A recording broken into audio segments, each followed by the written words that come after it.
চলে এলাম নতুন একটা ব্লগ নিয়ে। কেমন আছো সবাই? আমরা আমরা তো সবাই খুব ভালো আছি। সবাই বলতে আমরা আজকে সবাই মিলে একটু ঘুরতে যাওয়ার প্ল্যান করেছিলাম। সেটা হচ্ছে মায়াপুরে। এর আগের ব্লগটা তোমাদের সবার খুব ভালো লেগেছে জানি, কারণ বড় মাকে দেখিয়েছি। তো এই যে আমি গেছিলাম, আমার বোন গাড়ি নিয়ে আমাদেরকে মায়াপুর নিয়ে গেছিলো, আর আমার বর আর আমার বাপি ওরা দুজন বাইকে ছিল, আমাদের বাইকে। আর আমরা সবাই মিলেছিলাম, আমি, আমার দাদার ছেলে, আমার বোন, আমার মা, আমার মাসি আর আমার বৌদি, সবাই মিলেই বেশ ভালোই সময় কাটিয়েছি।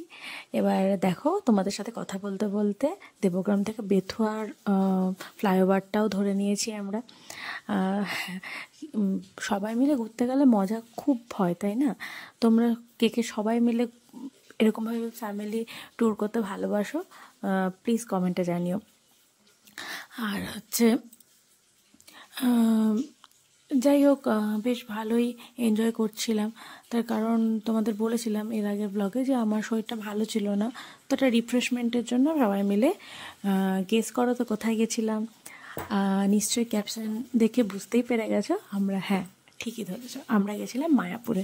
আর এই যে আমার বাবু, ওকে বারবার বলছি একটু তাকাতে, ও কিছুতেই তাকাবে না ক্যামেরার দিকে। ফটো তোলার সময় ঠিক ফটো তুলবে, কিন্তু কিছুতেই ভিডিও করলেও তাকাবে না। দুষ্টু করছিল খুব। আর এ দেখো কি তাড়াতাড়ি গল্প করতে করতে দেখো কৃষ্ণনগরে চলে আসলাম। কৃষ্ণনগরের ব্রিজ এটা হচ্ছে কৃষ্ণনগরের জলঙ্গি নদীর উপরে যে ব্রিজটা, তার ফ্লাইওভার দিয়ে আমরা যাচ্ছি, আর পাশে তোমাদের রেল ব্রিজটা দেখাচ্ছি। তো যাই হোক, আমাদের একটা প্ল্যান ছিল যে আমরা একটু মাদার্স আর্টে খাওয়া দাওয়া করবো। তো যেহেতু ও গাড়ি কিনেছে আমার বোন, তো তার জন্য ও ট্রিট দিতে নিয়ে গেছিলো আমাদের সবাইকে। তো যাই হোক, ওখানে গিয়ে মানে বেশ ভালো এনজয় করেছি, বেশ ভালো। সারাদিন তো খুব ভালো এনজয় করেছি, আর ওখানে গিয়েও ভালো সময় কাটিয়েছি। আর রাস্তাটা, মানে দেখো রাস্তাটা একদম মাখনের মতন রাস্তা, এত সুন্দর রাস্তা। এই সমস্ত রাস্তাতে মানে বাইক বলো গাড়ি বলো, চালিয়ে প্রচণ্ড মজা। তো যাই হোক, আর বাবু তো আমাকে বারবারই জ্বালিয়ে যাচ্ছে যে পিপি এই গানটা দাও, পিপি এটা করো, পিপি এটা করো, যেটা করে আর কি। আর আমি আমার বোনকে জ্বালাচ্ছিলাম। তো যাই হোক, তো গান চেঞ্জ করছি। আর মানে আর বাবুরও শরীরটা ভালো ছিল না সেরকম, ওরও ঠান্ডা লেগেছিল।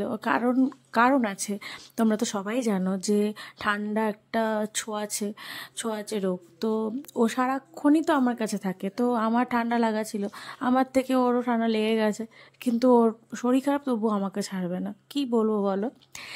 তো যাই হোক, আর আমার সবথেকে বেশি ভালো কি লাগে জানো? আমার বৌদি মানে আমার কাছে ওকে ছেড়ে দেয়। আমার বৌদি বলে যে না, তুই চলে এসেছিস, ব্যাস আমার চাপ মুক্ত আমি। তো যাই হোক, এই যে চলে আসলাম আমরা মাদারসাটে। তো মাদারসাটে এসে খারাপ কি লাগছিল জানো তো, ছোটোটাকে একদম পুচকিকে আমরা নিয়ে আসতে পারিনি, ও একদম ছোট তো, কারণ ঠান্ডা ঠান্ডা লেগে যেতে পারে। তো যাই হোক, ভিতরে আমরা বসেছি, অ্যাম্বিয়েন্সটা দারুণ, সত্যি ভিতরটা খুব সুন্দর। এই যে বাবু, মানে সবার মধ্যে ওই দেখো হাসিটা দেখো, সবার মধ্যে মধ্যমণি হয়ে বসে আছে, আর আমরা সব চুজ করছি কি খাবো কি না খাবো। তো যাই হোক, আর সব সময় মানে রোহন আর আমার বাপি চেষ্টা করে থালি খাওয়ার, তো কোনো থালি চুজ করার চেষ্টা করে ওরা।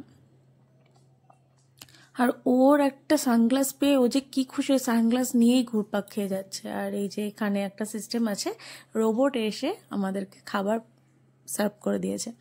তো দেখো, এই যে খাবার আমরা অর্ডার করেছি।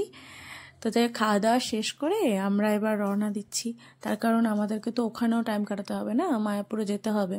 মায়াপুরে গিয়ে টাইম কাটাতে হবে। আর ওর লাফানি দেখো কীভাবে লাফাচ্ছে, ওকে না নিয়ে রাস্তায় বেরোতে খুব ভয় লাগে। কেন জানো তো? কারণ হচ্ছে এত দুরন্ত না, এত দুষ্টু। ওই দেখো কীরকম করছে, দেখো এত দুষ্টু, মানে ও মানে কী করবে তাল পায় না রাস্তায় বেরোলে। আর বাড়িতে তো মানে মাথা খেয়ে নেয়, কি বলবো আর। তো যাই হোক, খাওয়া দাওয়া শেষে আমরা আবার বেরোলাম। তো মানে আমরা মানে প্রায় চলে এসেছি। তোমার হচ্ছে ওই মায়াপুর ঢোকার আগে যে সিগন্যালটা আছে মানে কৃষ্ণনগর থেকে আসার পথে সেই সিগন্যালটা ক্রস করলাম। তো সেটা দিয়ে আমরা ঢুকে পড়েছি, মানে আমরা ধুবুলিয়ার একটু আগে চলে এসেছি, ঠিক আছে। তো ওখান দিয়ে এই যে রেল লাইনটা পার করবো এবার। তো তোমরা আজ অবধি কে কে মায়াপুর গেছো, কে কে যাওনি সেটা আমাকে কমেন্টে জানিও। আর এ দেখো বাবু এখানে খাওয়া দাওয়া করে আমার কোলে ঘুমিয়ে পড়েছে। ওর শরীরটা ভালো ছিল না, একদমই শরীর ভালো ছিল না। ও মানে আমারও জ্বর ছিল প্লাস ওরও জ্বর ছিল, তাই নিয়েও ঘুরেছে। ওর খুব এক্সাইটেড ও এইসবের জিনিসে, ওর এক্সাইটমেন্ট ভরা। তো ওই যে দেখা যাচ্ছে মায়াপুরের মন্দির। তো যাই হোক, তোমাদের পরপর দুটো ঠাকুরের ভিডিও দিচ্ছি, কেমন লাগছে আমার ব্লগগুলো, আমার ভিডিওগুলো প্লিজ তোমরা কমেন্টে জানিও।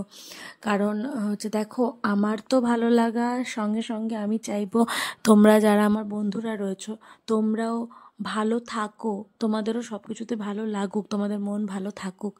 তো সেই কারণেই আরও তোমাদের জন্য আমার শরীর খারাপের মধ্যেও এত কিছু করা।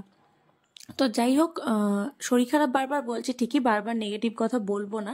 এখন আমি অনেক অনেক ভালো আছি, কি মানে একদম পুরোপুরি সুস্থ। তো যাই হোক, তোমরা এরকমভাবে পাশে থাকলে, এরকমভাবে ভালোবাসলে আমাকে মানে কোনো খারাপ কিছু ছুতে পারবে না। তো যাই হোক, এই যে মায়াপুরে আমরা ঢুকে পড়েছি, তোমরা প্লিজ যারা যারা মায়াপুর আসোনি তোমরা মায়াপুর আসতে পারো। আর শীতকালের দিনে মায়াপুর ঘুরে মজা পাবে। গরমের সময় একটু গরম লাগবে, তো তার জন্য এবার একটা জিনিস আগের থেকেই সরি চেয়ে নিচ্ছি যে মায়াপুরের ভিতরে ঠাকুর দর্শন আমরা করেছি, কিন্তু তোমাদেরকে আমি দর্শন করাতে পারবো না এই ভিডিওর মারফত। তার কারণ হচ্ছে মায়াপুরে ফোন অ্যালাউ করে না ভিতরে, ফোন মানে মন্দিরের ভিতরে। তো যাই হোক, আমি বাইরে থেকে যতটা পেরেছি তুলে ধরেছি। তোমরা যারা যারা দেখতে চাও তারা তারা মানে ওই দেখো কি করছে, দেখো ওরা দুজন মিলে। তো তোমরা যারা যারা মানে ঠাকুরকে সামনে থেকে দেখতে চাও তোমরা প্লিজ চলে এসো। আর হচ্ছে আমরা এখন যাচ্ছি হচ্ছে গোশালা দেখতে।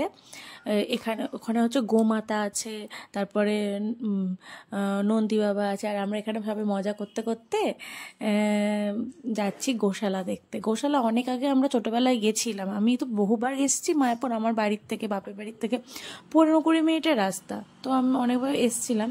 তো এখন এই বাচ্চাটা আছে বলে নিয়ে আসা এরকমভাবে তো সম্ভব না, ও হাঁটতে পারবে না অতটা। তো তার জন্য আমরা হাঁটতে হাঁটতেই এসেছিলাম। তো যাই হোক, ও এই মুহূর্তে আমরা টোটো করে এসেছি। তো এই যে গোশালাটাও তোমাদের ঘুরে দেখাচ্ছি, খুব সুন্দর জানো তো, খুব ভালো, মানে মনটা ভালো হয়ে যাবে।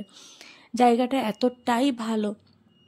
সবথেকে ভালো যেটা লাগে সেটা হচ্ছে কীর্তনটা, মানে অসাধারণ, এত সুন্দর কীর্তন, মানে পাগলের মতন লাগবে। মানে সবাই মানে বয়স, আমি বলছি না যে কোনো মানুষ বয়সেই ভক্তি আসে, ভক্তিটা তো মানুষের বয়সে আসে না বলো। যে মন থেকে ঠাকুরের কাছে, ওখানে মানে যে কোনো মানুষ, এমন মানুষ নেই যে ওখানে গিয়ে কান্না করছে না, ঠাকুরের সামনে গেলে কান্না করছে, তারপরে হচ্ছে কীর্তনের তালে তালে নাচ করছে, মানে ছোট থেকে বয়স্ক সবাই। আর এই যে আমাদের গোমাতা, সবাই মুখ বাড়িয়ে দিচ্ছে সবার কাছ থেকে আদর খাওয়ার জন্য। আমরা তো আদর করেছি, প্রথমে মিথ্যা কথা বলবো না, প্রথমে হালকা সামান্য ভয় যে লাগেনি তা নয়, লেগেছে। কারণ যতই হোক, এত বড় বড় শিং দেখলে কার ভয় লাগবে না বলো। কিন্তু সত্যি কথা বলতে কি, এরা কিচ্ছু বলে না, মানে এত আদর করেছি, একটু ভয়েই যাচ্ছিলাম, কিন্তু সবাই বলছিল কিছু বলবে না। তো মানে আর মানে আমি আমার দাদা ছেলেকে পুচুনি বলেই ডাকি। তো পুচুনি তো মানে ফার্স্টে হাতই দেবে না, ফার্স্টে দূর থেকে মানে বলছে ষাট, কিন্তু পরে যখন আমি হাত দিয়ে দিয়েছি, ওই দেখো ও দূর থেকে হাত দেবে, ও কাছে গিয়ে দেবে না। আমি যখন হাত দিয়ে দিয়েছি তখন তারপর থেকে ও মানে খুব আনন্দ করেছে, প্রচণ্ড আনন্দ করেছে। ওই দেখো সবাই কত আদর করছে, সবার কাছ থেকে আদর পাওয়ার জন্য এরকম করছে। তো আমরা সবাই আদর করে দিয়েছি গোমাতাকে। ও একটু ভয়ই পাচ্ছিল, তো যাই হোক, ওই যে তারপরে ও একটু মানে কি বলবো, ভয়টা কাটাতে পেরেছে। জোর করে ওকে হাঁটানো হয়েছে, ওই দেখো বলছে না না। ও মানে একটু ভয়ই পাচ্ছিল আর কি, ছোট মানুষ তো। আমি কি বলবো, আমি নিজেই ফার্স্টে একটু ভয় পেয়েছিলাম, বললাম না। তারপরে যাই হোক ভয় কাটিয়ে নিয়েছি। এবার যাই হোক, তো তোমরা এখানে আসলে অবশ্যই গোশালায় আসবে। গোশালায় আসলে মনটা ভালো লাগবে। ওরা দেখো, এই দেখো কি সুন্দর আদর খাচ্ছে। আদরের জন্য না ওরা মুখটা বাড়িয়ে থাকে। প্লাস তোমাকে ওখানে গিয়ে তুমি চাইলে তুমি খাবার কিনে খাওয়াতে পারো ওদেরকে। তবে হ্যাঁ, ওখানে খাবার কিনতে পাওয়া যায়, তুমি কিনে খাওয়াতে পারো। আর একটু মানে কস্টলি পড়বে, কিন্তু তুমি চাইলে খাওয়াতে পারো মন শান্তির জন্য।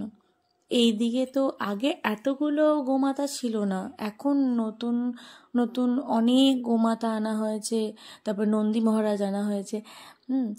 তো আর সত্যি কথা বলতে কি, শরীরটা আমারও তো ভালো ছিল না। তো মানে আমারও খুব মানে মাথা যন্ত্রণা করছিল, আর আমার মাইগ্রেনের সমস্যা আছে। তাই রোদের মধ্যে প্রচণ্ড মাথা যন্ত্রণা করছিল। আর এই দেখো, ও আমাকে ছাড়া কোথাও যাবেই না, কি বলবো বলো। তো এবার মানে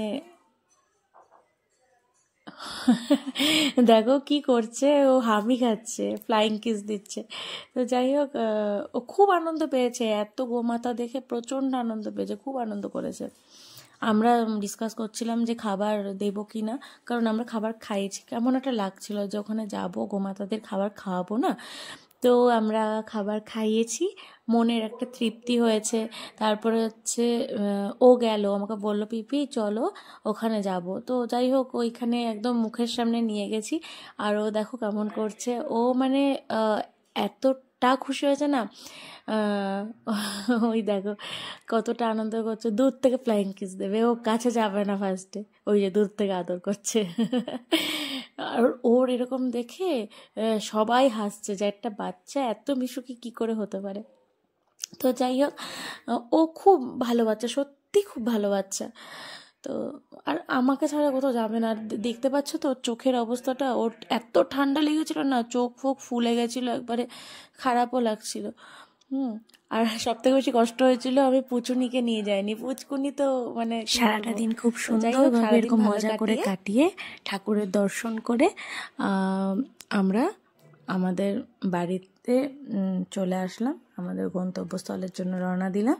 এই যে চলে এসেছি আমাদের আশ্রমের সামনে। তো যাই হোক, আশা করি ব্লগটা সবার খুব ভালো লাগবে। তো যাই হোক, তোমরা যারা যারা মায়াপুর আসোনি অবশ্যই মায়াপুর এসো। আর আবারও বলছি সরি, ঠাকুর দর্শনটা করাতে পারলাম না, তার কারণ ফোন অ্যালাউ থাকে না ওখানে। তো তার জন্য ঠাকুর দর্শন করতে পারলাম না। তো যাই হোক, সবাই খুব ভালো থেকো, টাটা, দেখা হবে পরের ব্লগে। সবাই খুব ভালো থেকো।